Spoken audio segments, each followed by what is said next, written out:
Okay. So మనం మంగళాచరణ చేసుకొని start చేద్దామంట.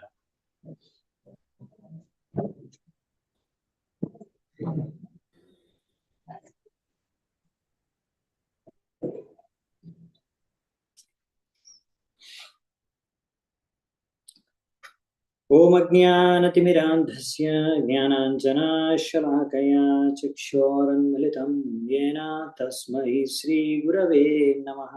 శ్రీచైతన్యమనోభీష్టం స్థాపితం యేన భూతలే స్వయం రూపః కదా మహ్యం దదాతి స్వపదాంతికం. వందేహం శ్రీగురూన్ శ్రీయుతాపదకమలం శ్రీగురూన్ వైష్ణవాంశ్చ శ్రీరూపం సాగ్రజాతం సహగణ రఘునాథాన్వితాం తం సజీవం సాద్వైతం సావధూతం పరిజన సహితం కృష్ణ చైతన్య దేవం శ్రీరాధా కృష్ణ పాదాన్ సహగణ లలితా శ్రీ విశాఖాన్వితాంశ్చ. నమా ఓం విష్ణుపాదాయ కృష్ణప్రేష్ఠాయ భూతలే శ్రీమతే భక్తివేదాంత స్వామినే తే నామినే. నమస్తే సారస్వతే దేవే గౌరవాణి ప్రచారిణే నిర్విశేష శూన్యవాది పాశ్చాత్యదేశతారిణే. నమో మహావదన్యాయ కృష్ణ ప్రేమ ప్రదాయతే కృష్ణాయ కృష్ణ చైతన్య నామినే గౌరత్విషే నమః. హే కృష్ణ కరుణా సింధో దీనబంధు జగత్పతే గోపేశ గోపికా కాంత రాధా కాంత నమోస్తుతే. తప్త కాంచన గౌరాంగీ రాధే బృందావనేశ్వరి వృషభానుసుతే దేవే ప్రణమామి హరిప్రియే. నీలాచల నివాసాయ నిత్యాయ పరమాత్మనే బలభద్ర సుభద్రాభ్యాం జగన్నాథాయ తే నమః. వాంఛాకల్పతరుభ్యశ్చ కృపా సింధుభ్య ఏవ చ పతితానాం పావనేభ్యో వైష్ణవేభ్యో నమో నమః.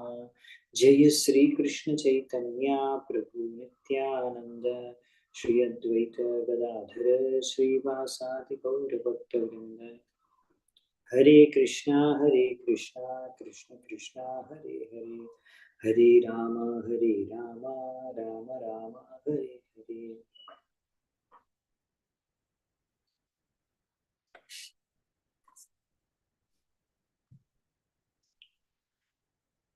హరే కృష్ణ. సో ఈ రోజు మనము కొత్త స్కందాన్ని మొదలు పెడతాము. శ్రీమద్ భాగవతంలో 9వ స్కందం. 8వ స్కందం నిన్న కంప్లీట్ చేసుకున్నాము. సో నిన్న పూర్తి అయిపోయింది మన 8వ స్కందం. సో ఈ రోజు నుంచి 9వ స్కందం మొదలు పెడతాము. సో 9వ స్కందంలో మనకి ఏమేమి ఉన్నాయంటే లీలలు చూసుకోవడానికి భగవంతుడివి. ఇక్కడ మనకి 9వ స్కందంలో యాక్చువల్లీ సూర్యవంశం మరియు సూర్యవంశం మొత్తం వర్ణించబడుతుంది. తర్వాత అంటే భగవంతుడు శ్రీరామచంద్రుడు యొక్క లీలలు ఉంటాయి మెయిన్గా, అదొకటి మెయిన్. అంటే అఫ్ కోర్స్ ఇందులో అవును మాతాజీ, అదే 9వ స్కందం, రైట్. సో ఇక్కడ శ్రీరాముడిది కూడా చరిత్ర ఉంటుంది, కానీ షార్ట్గా ఉంటుంది అనమాట. ఎందుకంటే సుఖదేవ్ గోస్వామి ఆయన డీటెయిల్గా వర్ణించారు. ఎందుకంటే ఆల్రెడీ వాల్మీకి రామాయణంలో డీటెయిల్గా చెప్పాడు కనుక పరీక్షిత్ మహారాజ్కి ఆల్రెడీ రాముడి గురించి స్టోరీ అంతా తెలుసని బ్రీఫ్గా చెప్తారు కొన్ని చాప్టర్స్లోనే. కాకపోతే మనకి ఇంకా ఇక్కడ రకరకాల స్టోరీస్ ఉంటాయి. సూర్యవంశం గురించి, వారి యొక్క వంశంలో వచ్చిన వాళ్ళందరి గురించి, ఆ రాజుల గురించి. అందులోనే అంబరీష్ మహారాజ్ వస్తాడు. ఈ అంబరీష్ మహారాజ్ చాలా ఇంపార్టెంట్ స్టోరీ, ఎందుకంటే ఆయన చాలా గొప్ప భక్తుడు, మంచి ఉదాహరణ, అయినా మంచి శుద్ధ భక్తుల్లో ఒకరు. అలాగే ఇంకా సూర్యవంశము, కపిలముని, తర్వాత భగవంతుడు రామచంద్రుడు యొక్క కథలు, తర్వాత మహారాజ్ నిమి, పురూరవ, పరశురాముడు అవతారం గురించి ఉంటుంది.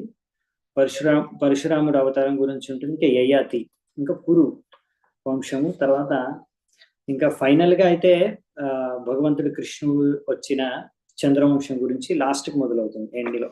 సో బేసికలీ సూర్యవంశం గురించి ఎక్కువగా ఉంటుంది. అంటే ఇంకా మనువు నుంచే, ఇంకా చెప్పాలంటే ఇప్పుడు ప్రస్తుతం ఉన్న మనువు కూడా సూర్యుడు ఒక పుత్రుడే కనుక ఆయన నుంచి వచ్చే ఇంకా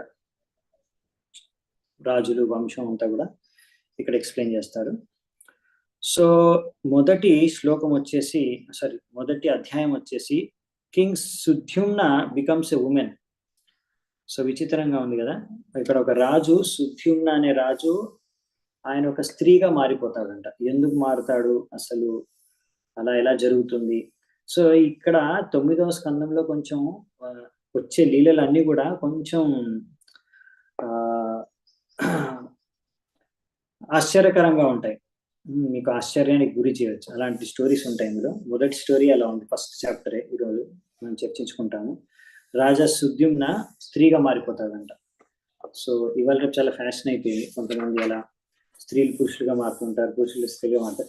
ఎప్పటి నుంచో ఉందన్నమాట, ఎప్పుడో జరిగింది ముందు కూడా. సో ఇక్కడ చూద్దామంట అసలు ఎందుకు జరిగింది, ఎలా జరిగింది ఈరోజు. సో నార్మల్గా నేను చూసింది ఏంటంటే ఈ స్కందంలో తాత్పర్యాలు అంత పెద్దగా లేవు, కొంచెం తక్కువనే ఉన్నాయి ఇన్ జనరల్గా. కాకపోతే స్టోరీస్ వెరైటీ స్టోరీస్ ఉన్నాయి. సో కానీ కొన్ని ఇంపార్టెంట్ స్టోరీస్ ఉన్నాయి, స్పెషల్గా అంబరీష్ మహారాజ్ దుర్వాసముని స్టోరీ నుంచి మనం చాలా నేర్చుకోవచ్చు. అలాగే రామచంద్రుడి స్టోరీ, ఇంకా అలా కొన్ని ఉన్నాయి, కానీ ముఖ్యంగా వెరైటీ స్టోరీస్ ఉన్నాయి. సో మనం స్టార్ట్ చేద్దామంట ఫస్ట్ శ్లోకం నుంచి. ఇందులో 9వ స్కందం మొదటి అధ్యాయం. సో పరీక్షిత్ మహారాజు శుకదేవ గోస్వామిని అడుగుతున్నాడు నెక్స్ట్, ఎందుకంటే అక్కడ ఆల్రెడీ ఇప్పుడు వామనావతారం అయిపోయింది, మత్స్యావతారం గురించి చెప్పి ఆయన అడిగినప్పుడల్లా ఒక ప్రశ్న అడిగాడు, నాకు మత్స్యావతారం గురించి తెలుసుకోవాలని, వామన లీల గురించి తెలుసుకో. ఆయన మొత్తం ఎక్స్ప్లెయిన్ చేస్తాడు. ఇప్పుడు అది అయిపోయింది కదా కంప్లీట్ గా. ఇప్పుడు నెక్స్ట్ ఆయనకి ఏం తెలుసుకోవాలనుకుంటున్నాడో ఇప్పుడు అడుగుతాడు అనమాట పరీక్షిత్ మహారాజు. శ్రీరాజోవాచ మన్వంతరాణి సర్వాణి త్వయోక్తాని శ్రుతాని మే వీర్యాణ్యనంత వీర్యస్య హరిస్తత్ర కృతాని చ. పరీక్షిత్ మహారాజు ఏమంటున్నాడంటే శుకదేవ్ గోస్వామికి, హే ప్రభు, మీరు నాకు రకరకాల మనువుల గురించి, వాళ్ళ అవతారాల గురించి చెప్పారు నాకు. అక్కడ భగవంతుడు ఏ లీలలు చేశాడో కూడా ఇవన్నీ మీ దగ్గర నుంచి మా మనువంతర లీలలు, మనువు యొక్క వంశం గురించి విని నేను చాలా ఆనందపడుతున్నాను. ఇంకా నేను చాలా భాగ్యవంతుని అనుకుంటాను, మీ దగ్గర నుంచి ఇవన్నీ కథలు విన్నాను వీటి గురించి. ఇప్పుడు నెక్స్ట్ ఇంకేం అడుగుతున్నా అంటే, యోసౌ సత్యవ్రతో నామ రాజర్షిర్ ద్రవిడదేశ్వరః జ్ఞానం యోతీత కల్పాంతే లేభే పురుష సేవయా స వై వివస్వతః పుత్రో మనుర్ ఆసీదితి శ్రుతం త్వత్తస్తస్య సుతా ప్రోక్త ఇక్ష్వాకు ప్రముఖా నృపాః. ఇప్పుడు సత్యవ్రత రాజు ఎవరైతే ఉన్నాడో, యాక్చువల్లీ ఈయన గురించి మనం విన్నాం కదా, సత్యవ్రత రాజు ఇంతకుముందు మత్స్యావతారంలో వస్తారు, ఆయన కోసమే మత్స్యావతారం తీసుకుంటారు భగవంతుడు, ఆయన రక్షించడానికి, ఆయన ప్రజలను అందరినీ కాపాడడానికి. సో ఇక్కడ ఆయన గురించి చెప్తున్నారు అనమాట. అలా సత్యవ్రత రాజు ఆయన ఒక మంచి రాజర్షి, ఋషి మరియు రాజు. ఆ రాజర్షిర్ ద్రవిడదేశ్వర, ద్రవిడ దేశం అంటే మన దక్షిణ భారతం అనమాట. సో ఆయన దక్షిణ భారతానికి అక్కడే అంట రాజు ఆయన ఉండేది, సత్యవ్రత రాజర్షి. సో ద్రవిడ దేశానికి ఆ రాజైన సత్యవ్రత ఆయన భగవంతుడు నుంచి ఈ మన్వంతరంలో కాదు, దీనికి ముందు మన్వంతరం చాక్షుష మన్వంతరంలో, అది కూడా లాస్ట్ లో చాక్షుష మన్వంతరం ముగిసే సమయంలో మత్స్యావతారంలో వచ్చి భగవంతుడు చాలా ఆయన గురించి అంటే సాంఖ్యయోగతో తీసుకొని చాలా ఇతిహాసాలు, ఎన్నో ఆధ్యాత్మిక బోధనలు డైరెక్ట్ గా ఆయనకు బోధించారు. అవునా, భగవంతుడు దాని తర్వాత ఆయన ఇప్పుడు ఆ సత్యవ్రతనే ఇప్పుడు వైవస్వత మనువుగా, వివస్వాన్ అంటే సూర్యుడి పుత్రుడిగా ఈ మనువుని వెళ్తున్నాడు అనమాట. ఈ మన్వంతరాన్ని ఆయనే వెళ్తున్నాడు అనమాట. ఆయన ఇప్పుడు కరెంట్ మనువు, ప్రస్తుతం మనువు ఎవరంటే ముందు జన్మలో సత్యవ్రత రాజుగా ఎవరైతే ఉన్నారో ద్రవిడ దేశానికి, ఆయనే ఇప్పుడు ప్రస్తుతం మనువు. ఆయన పేరు వచ్చి శ్రాద్ధ దేవ. సో ఇప్పుడు ఈయన గురించి మీరంతా చెప్పారు, నాకు జ్ఞానాన్ని పంచారు. అలా I also understand such Kings as Ikshvaku. So ఆయన పుత్రుడే ఇక్ష్వాకు, మీరు వినే ఉంటారు కదా, ఇక్ష్వాకు రామచంద్రుడు ఒక వంశంలో పుట్టారు, సూర్యవంశంలో ఒక రాజని. సో ఈ ఇక్ష్వాకు ఎవరు అంటే ఇప్పుడు ప్రస్తుతం ఉన్న మనువు ఎవరైతే పరిపాలిస్తున్నారో ఆయన కొడుకు అనమాట. సో ఈ ఇక్ష్వాకు ఇంకా మిగతా పుత్రులు కూడా ఉన్నారు ఆయన ఒక్కటే కాదు.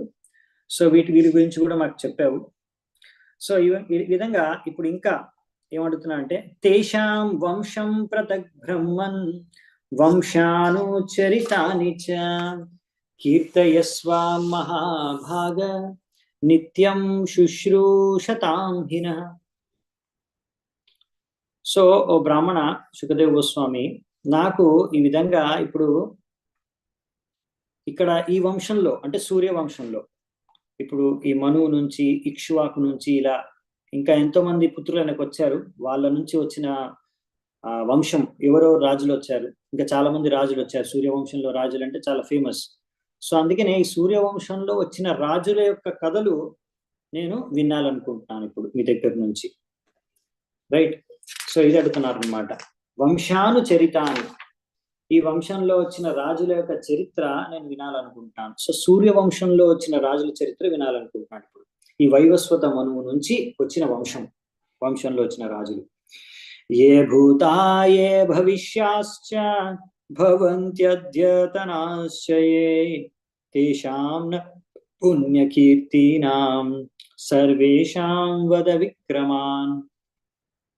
దయచేసి ఇలా ఎంతో గొప్ప గొప్ప రాజులు ఎవరైతే ఈ వంశంలో వచ్చారో, వైవస్వత మనువు యొక్క వంశంలో ఎవరైతే ఆల్రెడీ పుట్టి చనిపోయారు రాజులు, అలాగే భవిష్యత్తులో వచ్చే రాజుల గురించి కూడా అందరి గురించి నాకు చెప్పు. ఈ వంశంలో మొత్తం రాజుల గురించి నేను తెలుసుకోవాలి, ఈ వంశంలో వచ్చే రాజులు అందరి గురించి నేను తెలుసుకోవాలనుకుంటున్నాను, దయచేసి చెప్పండి. ఇంతకుముందు ఏంటంటే ముందు ఉన్న మనువులందరి గురించి చెప్పాడు, కానీ ఇప్పుడు కరెంట్ మనువు, ఇప్పుడు ప్రస్తుతం ఉన్న మనువు వైవస్వత మనువు, ఆయన వంశం గురించి చెప్పమని అడుగుతున్నాను అనమాట. సో వైవస్వత మనువు సూర్యుడి యొక్క పుత్రుడే.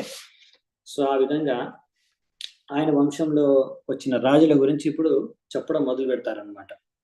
సో ఇదంతా కూడా సూత గోస్వామి శౌనకాది ఋషులకు నైమిషారణ్యంలో చెప్తున్నారు.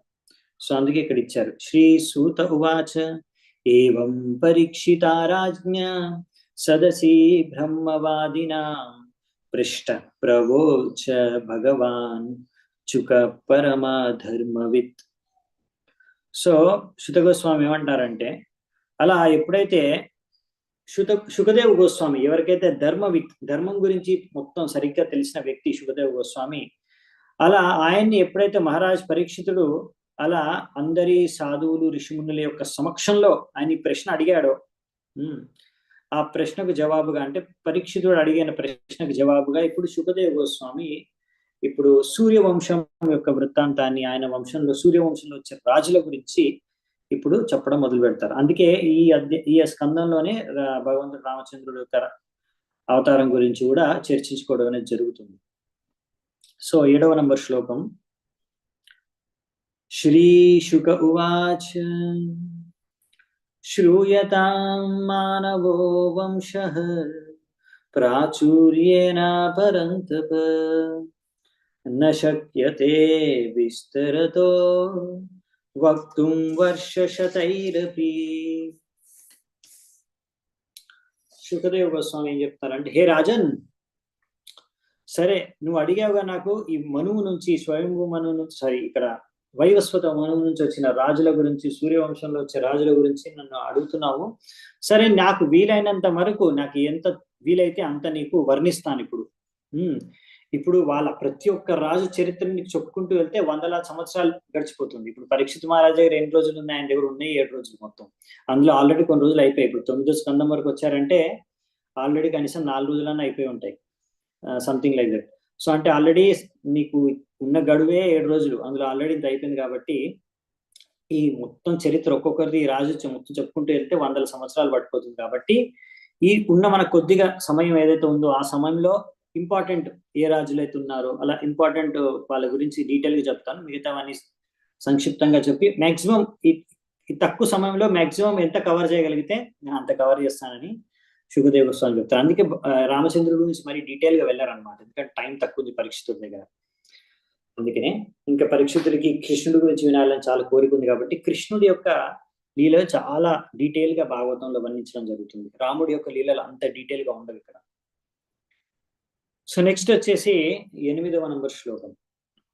పరావరేషాం భూతానాం ఆత్మాయః పురుషః పరః స ఏవాసీదిదం విశ్వం కల్పాంతే న్యన్న కించన. సో ఇక్కడ ఏం చెప్తున్నారంటే, ఈ విధంగా భగవంతుడు ఆ పరమాత్ముడు, అందరి హృదయాల్లో ఉండే పరమాత్ముడు, ఎవరైనా సరే అండి, అది పెద్ద చిన్న తేడా లేదు, ప్రతి ఒక్క జీవి యొక్క హృదయంలో పరమాత్ముడు ఉంటాడు. సో ఆ విధంగా ఆయన ఈ సృష్టికి ఆరంభానికి ముందు నుంచే ఆయన ఉన్నాడు. అప్పుడు ఎవరు లేరు, ముందున్నది ఎవరు, భగవంతుడు మాత్రమే. ఆయన నుంచి అంతా వచ్చేది, అంత సృష్టి అంతా కూడా వచ్చింది, రైట్. సో అందుకనే ఇక్కడ శుకదేవ్ గోస్వామి చెప్తున్నారనమాట, ముందుగా ఓన్లీ భగవంతుడే ఉన్నారు, తర్వాతే ఈ మనువులు కానీ మిగతా రాజులు కూడా వచ్చింది కూడా. సో ఇలా భగవంతుడు ఇలా అన్ని సృష్టించారు ఒకటి తర్వాత ఒకటి అనేది ఇప్పుడు ఫస్ట్ నుంచి చెప్పుకుంటూ వస్తున్నారు అనమాట, ఇక స్టార్టింగ్ నుంచి బ్రీఫ్ గా. తస్య నాభే సమభవత్ పద్మకోశో హిరణ్మయః తస్మిన్ జగ్నే మహారాజా స్వయంభుశ్చతురాననః. సో ఈ 9వ నంబర్ యొక్క శ్లోకంలో ఏం చెప్తున్నారంటే ఇప్పుడు శుకదేవ్ గోస్వామి, ఓ రాజా పరీక్షిత, భగవంతుడి యొక్క నాభి నుంచి ఒక సువర్ణ కమలం, హిరణ్మయ, పద్మకోశో హిరణ్మయ, అంటే హిరణ్మయ అంటే గోల్డెన్ అన్నమాట. అలాంటి పద్మపు పైన చతుర్ముఖ బ్రహ్మ, అవునా, స్వయంభుశ్చతురాననః అంటే 4 తలకాయలు ఉన్న బ్రహ్మ జన్మించారు. మరీచిర్మనసస్తస్య జగ్నే తస్యాపి కశ్యపః దక్షాయాన్యాం తతోదిత్యాం వివస్వాన్నభవత్సుతః. ఇప్పుడు అంటే సూర్యవంశం స్టార్టింగ్ నుంచి చెప్పుకుంటూ వస్తున్నారు అనమాట. ముఖ్యంగా చెప్పాలంటే ఇప్పుడు సూర్యుడి నుంచే స్టార్ట్ చేయాలి కదా, సూర్యుడు ఎక్కడి నుంచి వచ్చాడు, అక్కడి నుంచే స్టార్ట్ చేస్తున్నారు. బ్రహ్మ యొక్క మనస్సు నుంచి ఎవరు పుట్టారంట, మరీచి. అలాగే మరీచి యొక్క వీర్యం నుంచి కశ్యపుడు పుట్టాడు. సో కశ్యపుడు అలా from the womb of daughter of Kashyapa appeared, from the womb of the daughter of Daksha Maharaj. Daksha మహారాజుకి పుత్రి ఉంది, ఆ పుత్రికి కశ్యప ముని పుట్టాడు. మరీచి ఇంకా ఆ దక్ష ప్రజాపతి యొక్క కూతురికి. ఇప్పుడు కశ్యప ముని నుంచి అదితి పుట్టింది, అదితి నుంచి ఈ వివస్వాన్ ఆయన పుట్టాడు, అంతే కదా. ఇప్పుడు వివస్వాన్ సూర్యదేవుడు కూడా అందరి దేవతలు దేవుళ్ళ యొక్క మదర్ అదితి, దేవతల యొక్క మాత, దేవమాత. ఆమె అదితి గర్భం నుంచి వివస్వాన్ పుట్టాడు. వివస్వాన్ ఎవరు అంటే ఇప్పుడు ప్రస్తుతం ఉన్న సూర్య భగవానుడు, ఇప్పుడు ఉన్న ప్రస్తుతం ఉన్న సూర్యదేవుడు ఎవరు అంటే వివస్వాన్ ఆయన పేరు. సో వివస్వాను పుట్టింది అదితికి. సో ఈ విధంగా మొత్తం సూర్యవంశం, ఇక్కడ నుంచి సూర్యవంశం స్టార్ట్ అవుతుంది ఈ వివస్వాన్ నుంచి. తతో మనుశ్రాద్ధదేవః సంజ్ఞాయామాస భారత శ్రద్ధాయాం జనయామాస దశపుత్రాన్ స ఆత్మవాన్ ఇక్ష్వాకో నృగ శర్యాతి దిష్టదృష్ట కరూషకాన్ నరిష్యంతం ప్రషద్రం చ నభగం చ కవిం విభుః. సో ఇక్కడ ఏమంటున్నారంటే పరీక్షిత్ మహారాజుని, హే రాజన్, నువ్వు ఒక శ్రేష్టమైన రాజు నీ యొక్క భారత వంశంలో. అలాగే ఇప్పుడు వివస్వాన్ అంటే సూర్యదేవుడు నుంచి ఆయనకి ఇప్పుడు ఒక భార్య, ఆమె పేరు, ఇంకా ఉన్నారు భార్యలు. సో ఒక భార్య పేరు వచ్చేసి సంజ్ఞ. ఆ భార్య నుంచి శ్రాద్ధ దేవ, ప్రస్తుతం మనువు పుట్టాడు. ఈ శ్రాద్ధ దేవ మనువు సాధారణమైన వ్యక్తి కాదు. ఆయన అన్ని ఇంద్రియాల్ని నిగ్రహించుకొని ఆయన తన భార్య అయిన శ్రద్ధ నుంచి 10 మంది పుత్ర సంతానాన్ని పొందారు. ఆ 10 మంది పుత్రులు పేర్లు ఏమిటంటే ఇక్ష్వాకు, నృగ, శర్యాతి, దిష్ట, ధృష్ట, కరూషక, నరిష్యంత, ప్రషద్ర, నభగ, ఇంకా కవి. వీరు 10 మంది పుత్రులు అన్నమాట. 10 మంది పుత్రులు ఎవరు పుత్రులు? 10 మంది పుత్రులు ఎవరంటే వీళ్ళందరూ కూడా శ్రాద్ధదేవ, ఎవరైతే మనువో ఆయనకి శ్రద్ధ అనే తన భార్యతో గర్భం నుంచి పుట్టిన 10 మంది పుత్రులు. ఓకే, సో ఇప్పుడు ఈ చరిత్ర మనం వీళ్ళ చరిత్ర వింటాం. సో అసలు ఇలా ఎలా జరిగింది వీళ్ళ సంతానం గురించి కూడా కొంచెం చెప్తున్నారు అంట ముందు జరిగిన కథ. అప్రజస్య మనోపూర్వం వశిష్ఠో భగవాన్ కిల మిత్రవరుణ్యయోరిష్టిం ప్రజార్థం అకరోద్విభు. అంటే ముందుగా మనువుకి పుత్ర సంతానం ఎవరు లేరంట, కలగలేదంట. అప్పుడు ఆయనకి పుత్రుడు కావాలి, పుత్ర సంతానం కావాలి అని ఆయన ఆ విధంగా మహారుషులు వశిష్ఠులు కోరుకుంటే, ఆయన ఎంతో శక్తివంతుడు కాబట్టి ఆయనకి ఎంతో ఆధ్యాత్మిక జ్ఞానము శక్తి ఉంది కనుక ఆయన ఒక యజ్ఞం చేశారనమాట. అలా ఆయన యజ్ఞం చేసి మిత్ర వరుణ అనే దేవతల్ని సంతృప్తి పరిచారు. అలా మిత్ర వరుణ యొక్క సంతృప్తి పరిచారు, అలా సంతానం పొందాలని. సో మరి ఏం జరిగిందంటే ఇది చాలా ఇంపార్టెంట్ అండి. ఇక్కడ నుంచి అసలు మొత్తం స్టోరీ స్టార్ట్ అవుతుంది. మనం ఇప్పుడు ఈరోజు చర్చించుకునే మెయిన్ స్టోరీ ఇప్పుడు మొదలవుతుంది. సో జాగ్రత్తగా వినండి, లేకపోతే కన్ఫ్యూజ్ అయిపోతారు ఎందుకు ఇలా జరిగింది అనేది. ఇక్కడ నుంచి స్టార్ట్ అవుతుంది. తత్ర శ్రద్ధా మనోపత్ని హోతరాం సమయాచత దుహిత్రర్థం ఉపాగమ్య ప్రణిపత్య పయోవ్రత.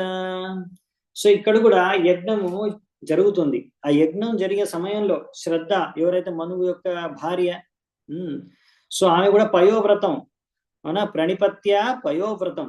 ఆమె కూడా ఈ విధంగా పయోవ్రతం అంటే అప్పుడు మనం చర్చించుకున్నాం కదా, ఓన్లీ పాలు దాగి 12 రోజులు పాటిస్తారనమాట వ్రతాన్ని. సో ఆమె కూడా ఆ యజ్ఞ సమయంలో ఆ పయోవ్రతాన్ని పాటిస్తుందంట. సో ఆ విధంగా ఆ సమయంలో ఆమె ఏం చేసిందంటే, మామూలుగా ఇక్కడ పుత్ర సంతానం కోసం అనేసి యజ్ఞం మొదలు పెట్టారు, అవునా. కానీ మధ్యలో యజ్ఞం మధ్యలో ఈమె పయోవ్రతం కూడా చేస్తుంది. ఆ పయోవ్రతం చేసేటప్పుడు మధ్యలో వెళ్ళి ఏమడిగిందంటే అక్కడ పురోహితుడిని, యజ్ఞం చేసే పురోహితుడిని, ఆయనకు ప్రణామాలు అర్పించుకొని నాకు ఒక కూతురు సంతానం కావాలి అని కోరుకుందంట. అంటే యజ్ఞం మొదలు పెట్టింది పుత్రుడు పుట్టాలని, పుత్ర సంతానం కోసం. కానీ ఈమె మధ్యలో వెళ్ళేసి పురోహితుడిని, యజ్ఞం చేసే పురోహితుడిని నాకు కూతురు కావాలని కోరుకుంది. ఇప్పుడు చూడండి, అదే అనమాట మెయిన్ ఇక్కడ ట్విస్ట్ అదే అనమాట. ప్రేషితోధ్వర్యుణాహృత వ్యచరత్ తత్సమాహితః గృహీతే హవిషీవాచ వషట్కారం గృణన్ విజః. ఈ విధంగా told by the chief priest, main ఎవరైతే పురోహితుడు ఉన్నాడో అక్కడ ఇప్పుడు ఆబ్లేషన్స్, నవ్ ఆఫర్ ఆబ్లేషన్స్ అంటే ఆయన ఇప్పుడు నెయ్యిని అక్కడ యజ్ఞంలో మంటలో వేస్తారు కదా, అప్పుడు ఎవరైతే అలా వేస్తున్నారో ఆయన అలా నెయ్యిని అర్పణ చేసేటప్పుడు ఆయన పురోహితుడు అర్పించేవాడు, నెయ్యిని అర్పించేవాడు. ఆయన ఈ శ్రాద్ధదేవ, ఈ మనువు యొక్క భార్య శ్రద్ధ ఏదైతే ఆమె కోరిందో అది ఆయన అప్పుడే ఆయన గుర్తొచ్చింది అలా అర్పించేటప్పుడు. అలా అర్పించేటప్పుడు ఆయన వషట్ అని శబ్దాన్ని ఉచ్చరిస్తూ ఆ యజ్ఞంలో నెయ్యిని వేసేసాడు అనమాట. అలా ఆ ధ్యానం చేసుకుంటూ ఆమె కోరుకుంది కూతురే అంటే. ఇప్పుడు అక్కడ ఏం జరిగిందంటే, అందుకోసం అనేసి ఇక్కడ ఇంట్రెస్టింగ్ గా ఇప్పుడు యజ్ఞ ఫలితం ఏం జరుగుతుందో చూడాలి. హోతుస్తద్ వ్యభిచారేణ కన్యేలా నామ సాభవత్ తాం విలోక్య మనుప్రాహ నాతితుష్టమనా గురుం. సో ఈ విధంగా పుత్రుడి కోసం, పుత్ర సంతానం కోసం మొదలుపెట్టిన యజ్ఞం మధ్యలో ఆ పురోహితుడి యొక్క మతిని డైవర్ట్ చేసేసింది. ఎవరు? మనువు యొక్క భార్య. ఇలా నాకు కూతురు కావాలని కోరుకుంది కాబట్టి ఆయన యజ్ఞంలో అర్పించేటప్పుడు వషట్ అని అనేటప్పుడు ఆయన మనసులో ఈ కోరిక, ఈమె కోరుకున్న కోరికనే గుర్తొచ్చి అలాగే ఆయన అర్పించేశాడు. కాబట్టి వాళ్ళకి పుత్రుడు పుట్టకుండా కూతురు పుట్టిందనమాట. ఈ విధంగా కూతురు పుట్టిన చూసి శ్రాద్ధదేవ మనువు, అరే ఇదేంటి, నేను పుత్ర సంపాదన కోసం చేస్తే కూతురు పుట్టిందేంటి అని కొంచెం అసంతృప్తికి గురయ్యాడంట. అప్పుడు ఆయన వెళ్ళి మళ్ళీ ఆయన గురువు అయిన వశిష్ఠుని అడిగారు, మిమ్మల్ని నేను ఇలా పుత్ర సంతానం కోసం యజ్ఞం చేయమని అడిగితే మీరు యజ్ఞం అంతా బాగానే జరిగినప్పుడు మరి పుత్రుడికి బదులుగా కూతురు ఎందుకు పుట్టింది, పుత్రి ఎందుకు పుట్టింది అని. అలాగని అంటే ఆయనకేం ప్రాబ్లం లేదు కూతురు పుట్టిందని, కాకపోతే ఆయనకేంటంటే కూతురైనా ఆనందమే, కానీ అసలు చేసిన యజ్ఞం కొడుకు కోసం కదా, పుత్రుడు కోసం కదా, మరి కూతురు ఎలా పుట్టింది ఏంటి అనేది కొంచెం ఆయన డిసప్పాయింట్ అయ్యాడు అనమాట. సో ఆమెకి ఆయన ఒక పేరు ఇచ్చాడు. ఆమె కూతురు పుట్టినా కానీ ఆమె పేరు వచ్చేసి ఇలా అని పేరు ఇచ్చారు ఆమెకి. So later however he was not very satisfied to see the daughter in, కానీ అతను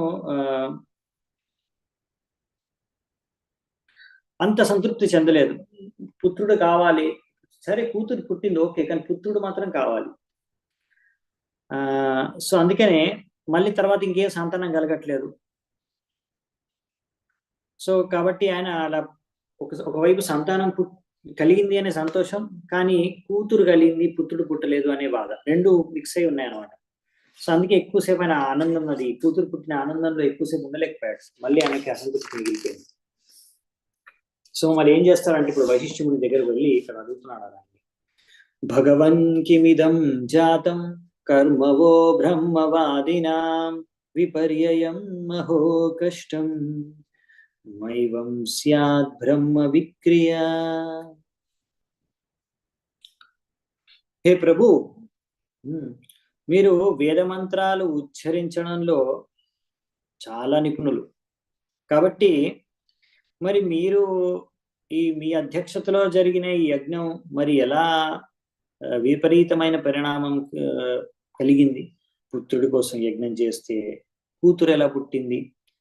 ఇది దుఃఖనీయమైన విషయం కదా, దుఃఖానికి చెందిన విషయం కదా. ఈ విధంగా మీరు సరిగ్గా అన్ని ఉచ్చరించుంటే మంత్రాలు మరి రివర్స్ గా ఎలా రిజల్ట్ వస్తుంది?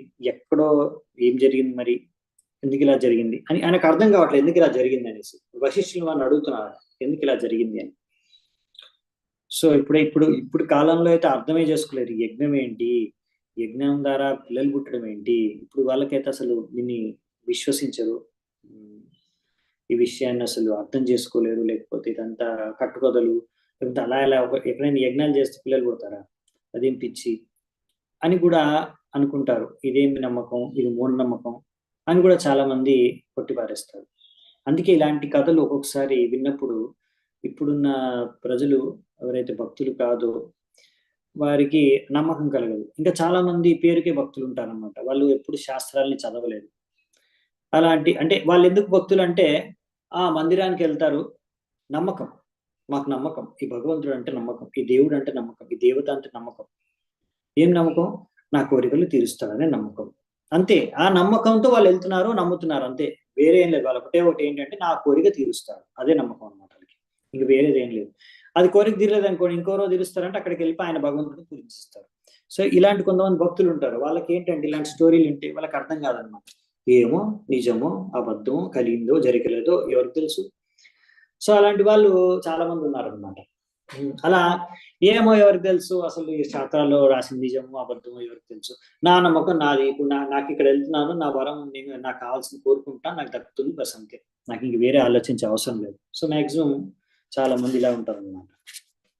సో భాగవతం అందుకనే చదవాలంటే, అర్థం చేసుకోవాలంటే, దీన్ని ఇంకా సరిగ్గా శ్రద్ధతో అన్ని ఇక్కడ ఉన్నాయని కూడా మనము గ్రహించాలంటే అర్థం చేసుకోవాల్సింది ఏంటంటే సరిగ్గా ఈ భాగవతంలో ఉన్న ప్రతి వాక్యము అంతా కూడా సత్యమే.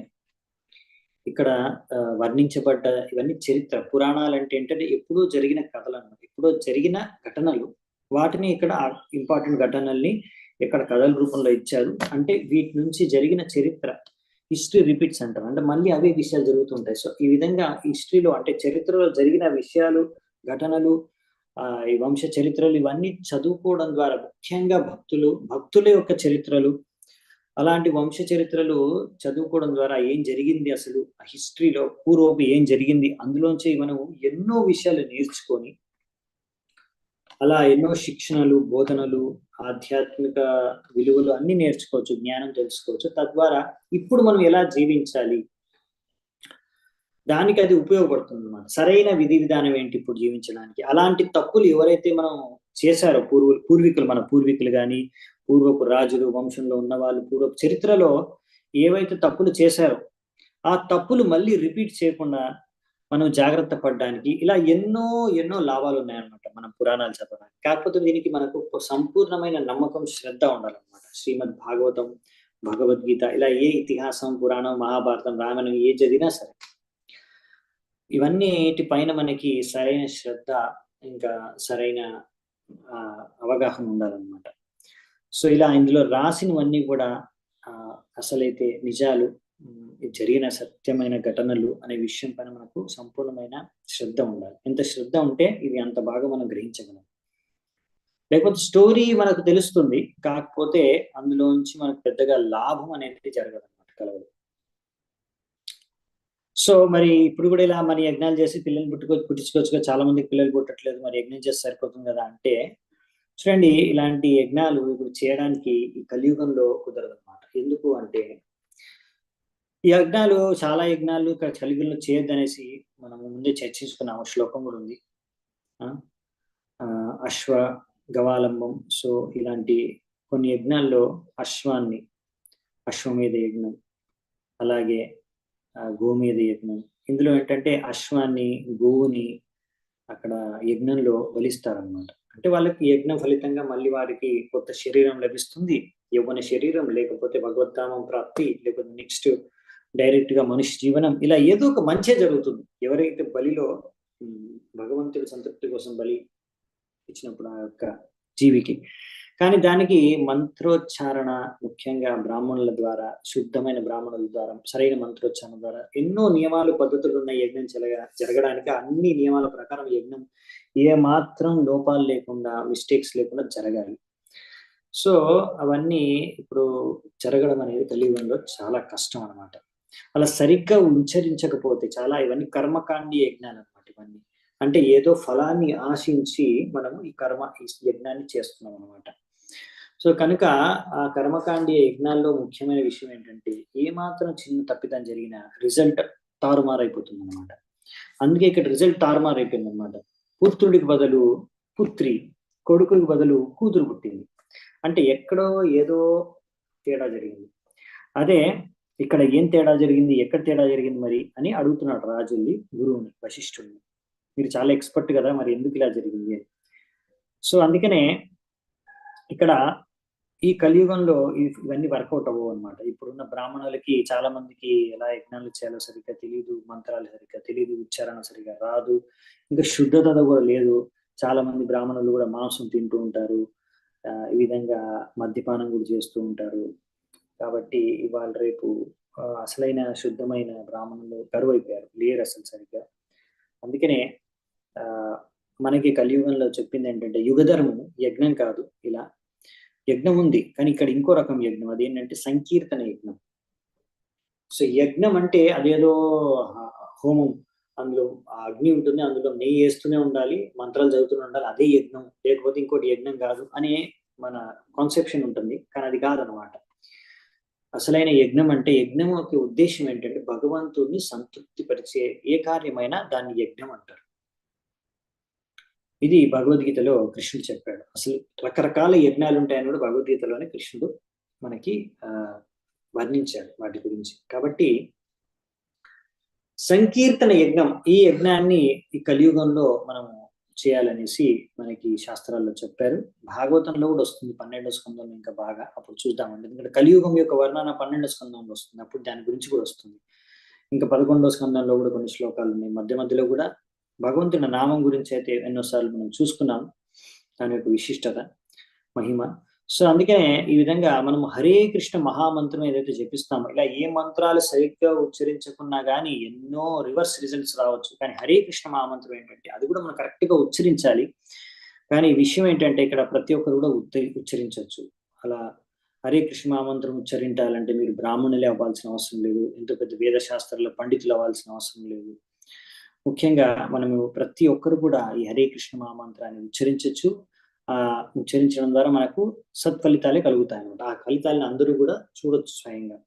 అందుకనే చైతన్య మహాప్రభు శిక్షాష్టకంలో చెప్పారు, చేతోదర్పణ మార్జనం భవ మహాదావాగ్ని నిర్వాపనం శ్రేయ కైరవ చంద్రికా వితరణం వేద్యావధూ జీవనం ఆనందాంబుదివర్ధనం ప్రతిపదం పూర్ణామృతాస్వాదనం సర్వాత్మా స్నపనం పరం విజయతే శ్రీకృష్ణ సంకీర్తనం. సో ఈ విధంగా ఇక్కడ ఏం చెప్తారంటే శిక్షాష్టకంలో మొదటి శ్లోకం మీరు వినే ఉంటారు, చాలా మంది పాడతారు కూడా రెగ్యులర్ గా. సో ఈ విధంగా ఇక్కడ హరినామ ఈ కృష్ణ సంకీర్తనానికి విజయం కలుగుగాక. ఏం చేస్తుందంటే ఈ యొక్క భగవంతుడి యొక్క సంకీర్తనం మన హృదయంలో ఎన్నో ఏళ్ళు సంవత్సరాలు నుంచి పేరుకుపోయిన దుమ్ము ధూళి అన్నిటిని కూడా తొలగించేస్తుంది. ఈ యొక్క బద్ధ జీవనం యొక్క అగ్నిని అది ఈ యొక్క సంకీర్తనం అనేది ఆరిపేస్తుంది. అంటే ఈ జన్మ మృత్యు ఈ యొక్క చక్రం నుంచి మనకు ముక్తిని అందిస్తుంది. సో అందుకనే ఈ సంకీర్తనం, హరినామ సంకీర్తనం అనేది ఒక పెద్ద వరం. ప్రతి ఒక్క మానవ జాతికే ఇది పెద్ద వరం. ఆ విధంగా ఇక్కడ మనకి శ్రేయ కైరవ చంద్రికా వితరణం, ఎలాగైతే చంద్రుడి యొక్క కిరణాలు అందరికి మేలు చేస్తాయి, అలాగే ఈ హరినామ సంగీతం కూడా అందరికీ, జగత్తులో ప్రతి ఒక్క జీవాత్మకి మేలు చేస్తాయి అన్నమాట. ఇది ఆధ్యాత్మిక జ్ఞానం యొక్క సారమే, ఇది అసలైన తత్వమే. ఇది ఆనందాంబుది వర్ధనం, ఆనందాన్ని పెంచుతుందంట. ఆనందాంబుది వర్ధనం ప్రతి పదం పూర్ణామృత స్వాదనం. ప్రతి ఒక్కరు కూడా ఆయనలో అమృతాన్ని ఆస్వాదించవచ్చు ఈ విధంగా హరినామ సంకీర్తనంలో చేసి. సో అది ఇక్కడ చెప్తారన్నమాట శిక్షాష్టకంలో. అందుకనే ఇది విజయవంతం అవ్వాలి, ఎందుకంటే ఇది అందరికీ మంచి చేస్తుంది, అందరికీ ఆనందాన్ని ఇస్తుంది, అమృతాన్ని ఆస్వాదించే అవకాశం ఇస్తుంది. సో అందుకనే ఇది సారం. దీని ద్వారా మనము జన్మ మృత్యు చక్రం నుంచి ముక్తి పొందగలం. కాబట్టి ఇది అసలైన యజ్ఞం, అందరూ చేయవలసింది. ముఖ్యంగా కలియుగంలో యజ్ఞై సంకీర్తన ప్రాయర్ యజంతి సుమేధస. అందుకే తెలివైన వాళ్ళు చేసేది ఏంటంటే సంకీర్తన. అంటే ఎవరైతే సంకీర్తన యజ్ఞం చేస్తున్నారో వాళ్ళు తెలివైన వాళ్ళు, అది అర్థం చేసుకోవాలి మనం. గుర్తుపట్టడం ఎలా అంటే అందరికన్నా తెలివైన వాళ్ళు ఎవరంటూ ఎవరైతే హరినామ సంకీర్తన చేస్తున్నారు, హరే కృష్ణ మహామంత్రాన్ని జపం చేస్తున్నారు, కీర్తన చేస్తున్నారు, ప్రచారం చేస్తున్నారు, వీళ్ళన్నమాట. ముఖ్యంగా ఈ కలియుగంలో ఇదే యుగ ధర్మం. అందరికీ తెలుసు, కరెక్టే. కానీ మనం మధ్యలో అలా చెప్పుకుంటూ చర్చించుకుంటూ ఉండాలి, లేకపోతే మర్చిపోతుంటారు. కలియుగంలో జనాలు ఏవేవో చేయడానికి వెళ్తుంటారు, జపం వదిలేసి వేరేవేవో చేస్తుంటారు. అందుకనే ఇది ఎంత ఇంపార్టెంటో కీర్తన అనే జపం అనేది అర్థం చేసుకోవాలి. ఈ యజ్ఞం చేస్తేనే అన్ని రకాల సమస్యలు కూడా తొలగిపోతాయి. యజ్ఞాత్ భవతి పర్జన్య. సో అలా మంచి సంకీర్తన యజ్ఞం హరినామం చేసినా కానీ మనకి వర్షాలు వస్తాయి, అన్ని రకాల కరువులు కూడా తొలగిపోతాయి. అందుకే ఇప్పుడు ఎందుకు ప్రజలు ఇన్ని కష్టాలు పాలవుతున్నారంటే అందరూ హరినామ సంకీర్తన చేయట్లేదు, భగవంతుడి యొక్క కీర్తన చేయట్లేదు. అవునా? ఎంతమంది చేస్తున్నారు హరే కృష్ణ మహామంత్రం జపం, లేకపోతే హరినామ కీర్తన? మొత్తం ప్రపంచంలో చాలా తక్కువ మంది, చాలా తక్కువ సంఖ్యలో చేస్తున్నారు. కానీ ఇది అందరూ చేస్తే వాళ్ళక ఇలా సరైన వర్షాలు పడి అన్ని కరువులు కూడా వెళ్ళిపోతాయి. ఎందుకంటే వర్షాలు లేక ఎంతో మంది ఆత్మహత్యలు చేసుకుంటున్నారు కదా. సో ఈ విధంగా అలాంటి సమస్యల నుంచి దూరం అయిపోతాం, ఆ సమస్యలన్నీ దూరం అయిపోతాయి. సో అదే ఇక్కడ చెప్తున్నారనమాట. మెయిన్ సమస్య ఏంటంటే ఇదే. సమాజంలో అన్ని సమస్యలకి మూల కారణం ఏంటంటే ప్రజలందరూ కూడా హరినామ సంకీర్తనం యుగ ధర్మాన్ని పాటించట్లేదు. ఇంకా అంతేకాకుండా ఎన్నో రకాల పాప కార్యాలు చేస్తున్నారు. సో 2 చేయాలి మనం, పాపాలన్నీ చేయకూడదు, 4 నియమాలన్నిటి పాటించాలి. 4 నియమాలు పాటిస్తున్నామంటే పాప కార్యాలు చేయట్లేదు. నెక్స్ట్ హరే కృష్ణ మంత్రం చేయాలి అందరూ. సో ఈ 2 చేసామంటే అన్ని సమస్యలు సమాజంలోనే తొలగిపోతాయండి. ఇదే మెయిన్ సొల్యూషన్. కాబట్టి అందరూ అంటారు, మీరు ఏం చేస్తున్నారు సమాజానికి? హరే కృష్ణ అంటే సమాజంలో ఉండే సమస్యలు తొలగిపోతాయి. అవును, తొలగిపోతాయి. అదే శ్రీమద్ భాగవతం చెప్తుంది, అదే మన శాస్త్రాలు చెప్తున్నాయి. అవునా? అందుకనే మహాప్రభు రూపంలో వచ్చి, కృష్ణుడు మహాప్రభు రూపంలో వచ్చేసి మనకి ఈ ధర్మాన్ని ప్రచారం చేశారు. ఎందుకంటే ఇది అసలైన మేలు చేస్తుంది మనకి. ఇంకా వేరే పద్ధతులన్నీ కూడా, యోగ పద్ధతులన్నీ కూడా ఈ కలియుగంలో పెద్దగా పనిచేయవు. అవి చేయడం కూడా చాలా కష్టము. ముఖ్యంగా ఈ కర్మకాండంలో ఉండే మంత్రాలు, యజ్ఞాల్లో ఉచ్చరించే మంత్రాలు చాలా ఉంటాయి. అవన్నీ చేయడానికి సరైన ఇప్పుడు ఆ యజ్ఞాలు చేయడానికి సరైన ఇంగ్రీడియంట్స్ అంటే సౌకర్యాలు కానీ, సదుపాయాలు కానీ, వ్యక్తులు కానీ, వస్తువులు కానీ లేవు. శుద్ధమైన వస్తువులు కానీ లేవు, శుద్ధమైన నెయ్యి కూడా లేదు. కాబట్టి ఈ విధంగా సరైన జ్ఞానం లేక, ఆధ్యాత్మిక జ్ఞానం లేక అసలైన పేదరికంలో జీవిస్తున్నారు అన్నమాట ఇప్పుడు మనిషి సమాజం, మానవ సమాజం. సో అందుకే అందరికీ ఈజీ అంటే హరే కృష్ణ సంకీర్తన, హరే కృష్ణ మహామంత్రం జపం చేయడం. ఈ విధంగా అందుకనే తెలివైన వాళ్ళు ఏం చేస్తారంటే కలియుగంలో యజ్ఞ సంకీర్తన ప్రాయ రియజంతి సుమేధస. సో ఎవరైతే బ్రెయిన్స్ ఆర్ డల్ అంటే ముద్దులు ఉంటారో, దద్దములు ఉంటారో వాళ్ళు మాత్రమే ఈ విషయాన్ని అర్థం చేసుకోరు, హరే కృష్ణ జపం చేయరు. ఎవరైనా తెలివైన వాళ్ళు ఉంటే తప్పకుండా హరే కృష్ణ మహామంత్రాన్ని జపం చేస్తారని చెప్తున్నారు. కలియుగంలో ఎక్కువ ఇలాంటి మూర్ఖులు, దద్దమ్మలు, ముద్దులే ఉంటారు. తెలివైన వాళ్ళు తక్కువ ముందే ఉంటారు. నెక్స్ట్ 18వ నంబర్ శ్లోకం. యూయం బ్రహ్మ విదో యుక్తాస్ తపసా దగ్ధ కిల్బిషః కుతః సంకల్పో వైషమ్యం అనృతం విబుధేష్వివ.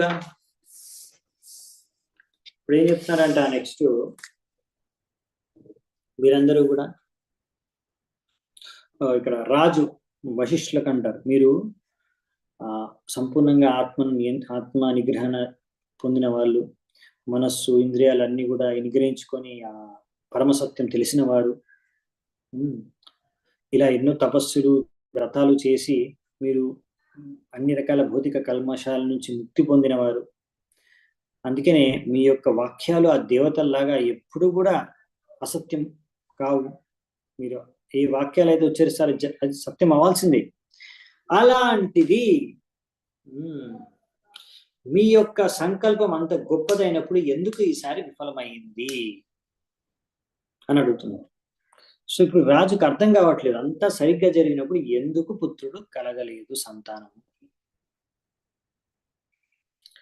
సో విషయం ఏంటంటే ఇక్కడ ఆయన అంటున్నారు, మీరు దేవతలు ఎలా మాట ఇస్తే, వరం ఇస్తే అది అయిపోతుందో, అంటే ఒక మాట తదాస్తు అన్నారంటే అయిపోయినట్టే, అలాగే మీరు అన్నారంటే అయిపోయినట్టే, మీరు కూడా అలాగే అంత శక్తివంతులు. అవునా? ఎలా మీరు ఇంత శక్తివంతులు అయ్యారు? మెయిన్ పాయింట్ అసలు ఇక్కడ నుంచి నేర్చుకోవాల్సింది అది. ఇలా ఒక వ్యక్తి చాలా శక్తిని పొందుతాడు అంటే ఇలా ఇక్కడ మనకి చెప్తారనమాట.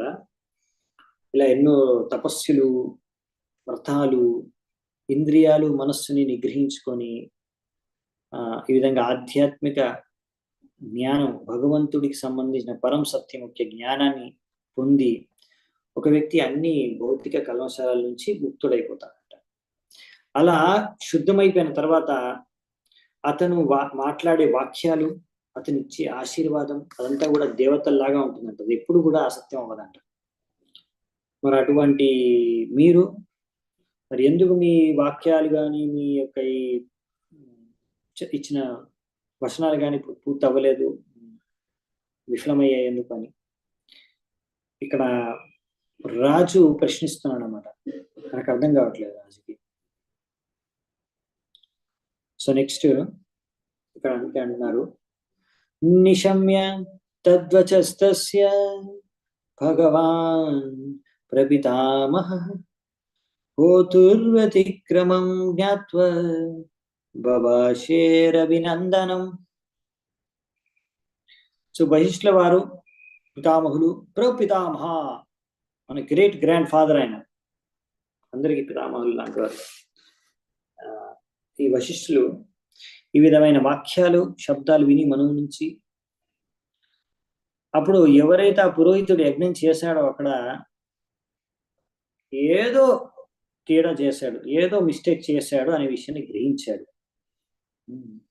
అలా గ్రహించి ఆ తప్పిదం ఎక్కడ జరిగిందో గ్రహించి ఆయన ఇప్పుడు ఇక్కడ ఈ వైవస్వత మను ఎవరైతే ఉన్నారో సూర్యుడి యొక్క పుత్రుడు, ఆయనతో ఇలా మాట్లాడుతున్నారంట. ఏతత్ సంకల్ప వైషమ్యం హోతుస్తే వ్యభిచారతః తథాపి సాధయిష్యేతే సుప్రజాస్తవం స్వతేజసా.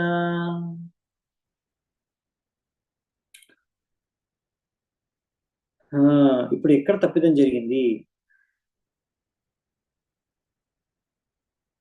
సో అప్పుడు రాజు అంటున్నాడంట, మీ యొక్క పురోహితుడు ఎక్కడో తప్పు చేశాడు.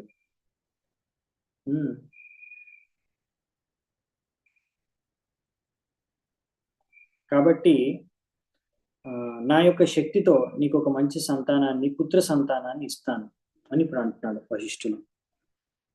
ఎక్కడో ఏ పురోహితుని అయితే మీరు పెట్టారు అక్కడ యజ్ఞంలో చేయమని, అతను ఏదో మిస్టేక్ చేశాడు కాబట్టి అలా అయింది. కాబట్టి నేను నా శక్తి ఉపయోగించి మీకు ఇంకొక మంచి సంతాన పుత్రుడిని ఇస్తాను, పుత్ర సంతానాన్ని ఇస్తానని ఇప్పుడు మళ్ళీ వాగ్దానం చేస్తున్నాడు అన్నమాట. ఏవం వ్యవసితో రాజన్ భగవాన్ సమహాయశ అస్తు క్షీరాది పురుషం ఈలయా పుంస్త్వకామ్యాయ. సుఖదేవ గోస్వామి అంటారంటే, ఓ రాజా పరీక్షిత్, అలా ఆ ఎంతో శక్తివంతమైన ఖ్యాతివంతుడైన వశిష్ఠులు ఈ రకమైన నిర్ణయాన్ని తీసుకొని తర్వాత ఆయన విష్ణువుకి ప్రార్థన చేసుకున్నాడు. అలా విష్ణువుని ఆరాధించుకొని ఆయన శక్తిని అంతా ఉపయోగించి ఇక్కడ ఆ ఇలా అనే పుత్రి, ఎవరైతే కుమార్తె కూతురు పుట్టిందో ఆమెని స్త్రీ నుంచి పురుషుడుగా మార్చేశాడు. చూసారా, స్త్రీ నుంచి పురుషుడుగా మారాడంటే. ఇలా అనే స్త్రీ ఇప్పుడు పురుషుడిగా మారిపోయాడు. సో ఇది ఇంట్రెస్టింగ్ అన్నమాట. సో ఇలా జరుగుతాయి కూడా. సో ఇక్కడ నెక్స్ట్ ఏం జరిగిందో చూద్దాం. తస్మై కామవరం తుష్టో భగవాన్ హరిరీశ్వర దదావిలాభవత్తేన సుద్యుమ్న పురుష ఋషభ. సో ఇప్పుడు భగవంతుడు ఈ విధంగా వశిష్ఠుల యొక్క ఆరాధన, ఆయన యొక్క పూజ, ఆయన యొక్క ప్రార్థన విని సంతృష్టి చెంది ఆయనకి ఏదైతే కోరుకుంటున్నాడో, సరే అతనికి పుత్ర సంతానం కావాలి, పుత్రి పుట్టింది, ఎలాగో మిస్టేక్ జరిగి, ఓకే నో ప్రాబ్లం, ఇలా అనే పుత్రిని ఇప్పుడు పుత్రుడిగా మార్చేశాడు. పుత్రుడిగా మార్చేసిన తర్వాత ఆయన పేరు, ఆ వ్యక్తి పేరు చేంజ్ అయిపోయింది, సుద్యుమ్న.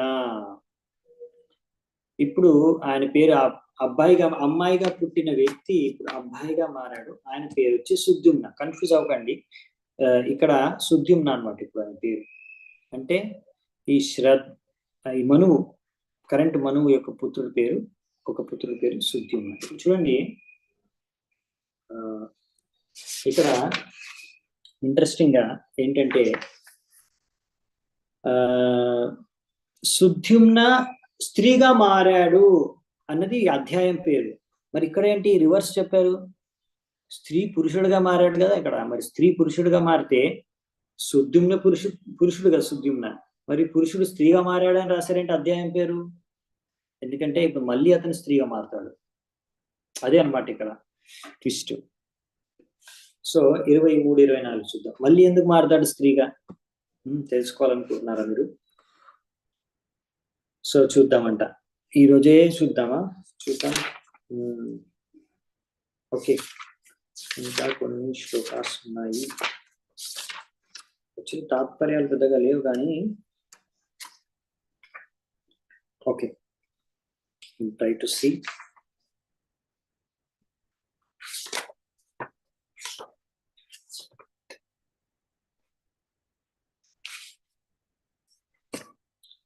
స ఏకదా మహారాజా విచరన్ మృగయాం వనే కతిపయామాత్యైరశ్వం ఆరుహ్య సైంధవం ప్రగ్ర్యారుచిరం చాపం శారాంశ పరమాద్భుతాన్ దంశితోను మృగం వీరో జగామాదిశముత్తరాం. ఇప్పుడు సుఖదేవ గోస్వామి అంటాడు, ఓ రాజా పరీక్షిత, ఆ వీరుడు సుద్యుమ్న ఇప్పుడు పురుషుడిగా మారిపోయాడు కదా సుద్యుమ్న. అలా ఇప్పుడు ఆయన రాజపుత్రుడు, అర్థమైందా, యువరాజు అనమాట. సో ఆ సుద్యుమ్న ఇప్పుడు కొంతమంది మంత్రులతో సహా, ఆయన యొక్క కొంతమంది సహచరులతో సహా ఆయన గుర్రపు సవారీ చేసుకుంటూ సింధు ప్రదేశం నుంచి తెచ్చిన సైంధవం అంటే సింధు ప్రదేశం నుంచి తెచ్చిన గుర్రం. అంటే అక్కడ చాలా ఫేమస్ అన్నమాట, సింధు ప్రదేశంలో మంచి గుర్రాలు ఉంటాయి. సో ఆ విధంగా ఆయన ఆ గుర్రం పైన ఒక సవారీ చేసి వేటకి వెళ్ళాడండి ఒకసారి ఒకరోజు. అతను మంచి కవచాన్ని ధరించి అలాగే ధనుష్షు బాణాలని తీసుకొని ఎంతో చూడ్డానికి అందంగా కనిపిస్తున్నాడంట. ఈ విధంగా వేటాడుకుంటూ కనిపించిన పశువులని చంపుకుంటూ ఆయన ఆ విధంగా ఆ యొక్క అడవిలో ముందుకు వెళ్తూ వెళ్తూ వెళ్తూ ఉత్తరం వైపు వెళ్ళాడు. ఆ అడవి యొక్క ఉత్తరం భాగానికి వెళ్ళాడంట. అక్కడ ఏం జరిగిందంటే సుకుమారవనం మేరోర్ అధస్తాత్ ప్రవివేశః యత్రాస్తే భగవాన్ చర్వో రమమాణ సహోమయా. అలా ఉత్తరం వైపు అలా వెళ్తూ వెళ్తూ వెళ్తూ ఆయన మేరు పర్వతం యొక్క కింది భాగం ఉంటుంది కదా, బాటమ్, అక్కడ చేరుకున్నాడంట. అంటే మేరు పర్వతం దగ్గర వరకు వెళ్ళిపోయాడు. సో అక్కడ ఒక అడవి ఉంది. ఆ అడవి పేరు ఏంటంటే సుకుమార. అడవి పేరేంటి? సుకుమార. ఆ సుకుమార అనే అడవిలో శివుడు పార్వతితో అక్కడ విహరిస్తూ ఉంటారు ఎప్పుడు. సో ఆ సుకుమార అనే అడవి ఎక్కడైతే శివుడు పార్వతితో విహరిస్తూ ఉంటాడో ఆ అడవిలోకి ఇప్పుడు సుద్యుమ్న తన యొక్క సహచరులు మంత్రులతో గుర్రం స్వారీ చేసుకుంటూ అక్కడి వరకు వెళ్ళిపోయి అందులో ప్రవేశించేశాడు. అయితే ఏంటి అక్కడ ఏం జరిగిందంటే ప్రవేశించగానే తస్మిన్ ప్రవిష్ట ఏవాసౌ సుద్యుమ్నః పరవీరః అపశ్యత్ స్త్రియమాత్మానం అశ్వం చ వడవాం నృప. రాజా పరీక్షిత్ ఎలాగైతే సుద్యుమ్న ఎప్పుడైతే ఆ అడవిలోకి ప్రవేశించాడో సుకుమార అనే అడవిలోకి, ఆయన ఎంతో శక్తివంతుడు, వీరుడు, ఈ శత్రువులందరినీ ఓడించే ఆ సమర్థుడు సుద్యుమ్న అలా అడవిలోకి ప్రవేశించగానే అతను చూశాడు, అతను మళ్ళీ స్త్రీగా మారిపోయాడంట. అతను స్త్రీగా మారడమే కాదు, అతని గుర్రం కూడా ఆడగుర్రంగా మారిపోయిందంట. అంతేకాదు తథా తద్ అనుఘా సర్వే ఆత్మలింగా విపర్యయం దృష్ట్వా విమనసో భూవన్ వీక్షమాణా పరస్పరం. అలాగే ఆయనతో పాటు వచ్చిన ఎంతమంది అయితే ఉన్నారో సహచరులు వాళ్ళందరూ కూడా చూసుకున్నారు. వాళ్ళందరూ కూడా పురుషులు యాక్చువల్లీ, కానీ అందరూ స్త్రీగా మారిపోయారు. అదేంటి అందరం స్త్రీలుగా మారిపోయామనేసి చూసి ఎంతో నిరాశకి దుఃఖానికి లోనయ్యారంట. ఒకరినొకరు చూసుకున్నారే, నువ్వు కూడా స్త్రీగా మారిపోయావు, నేను కూడా స్త్రీగా మారిపోయాను. సో మరి ఇది ఇలా ఎందుకు జరిగింది, ఏం కారణం, ఈ విషయాలన్నీ కూడా నెక్స్ట్ వచ్చే శ్లోకాల్లో ఉన్నాయి. సో ఇక్కడే నేను ఈరోజు నిలిపివేస్తాను, సమయం అయిపోయింది. మొత్తం అంతా చర్చించుకుంటే కొంచెం లేట్ అయిపోతుంది. Will continue tomorrow. రేపు మనము మళ్ళీ కంటిన్యూ చేద్దామంట. ఈరోజు ఇక్కడే ఉంచుతాను. సో ఎందుకు ఇలా జరిగింది, మళ్ళీ స్త్రీగా అందరూ ఎందుకు మారిపోయారు, మరి తర్వాత మళ్ళీ పురుషుడిగా మారుతాడా, అసలు ఏం జరుగుతుంది అనే విషయాలన్నీ కూడా రేపు చూసుకున్నామంట. అప్పటి వరకు మీ దగ్గర సెలవు తీసుకుంటాను. చాలా చాలా ధన్యవాదాలు ఎంతో ఓపిక విన్నందుకు. Thank you so much. Srila ప్రభుపాదికి జై.